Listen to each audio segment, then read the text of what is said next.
सो hey guys, कैसे welcome back to my channel. तो दोस्तों आज मैं बहुत खुश हूँ। खुश इसलिए कि आज हमने जो पिछले पहले ला का जो अंडा था, मैंने जो फूटा था वो आज हमने निकाल दिया है। और पहला ला हमारा बहुत अच्छा गया, मतलब कि 20 बोरी के आसपास निकल चुका है। ठीक है, तो कल इनको बेचेंगे, आपको दिखाते हैं अंडे की बोरियाँ। तो अभी मैं खेत में था, छाली तकने गया था और अभी वहाँ पर है। तो चलो आपको वहाँ पर जाके दिखाते हैं। ठीक है, और गाइस सपोर्ट जरूर करे भाई को, और जितना हो सके मिलते हैं आगे वही दिखा दिए।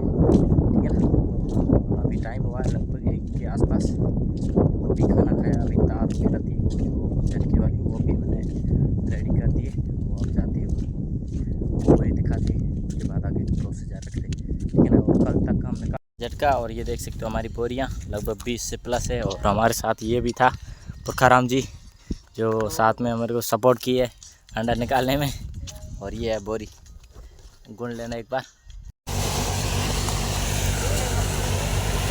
असी आज हेरण भरता वीडियो बनाए मारो वीडियो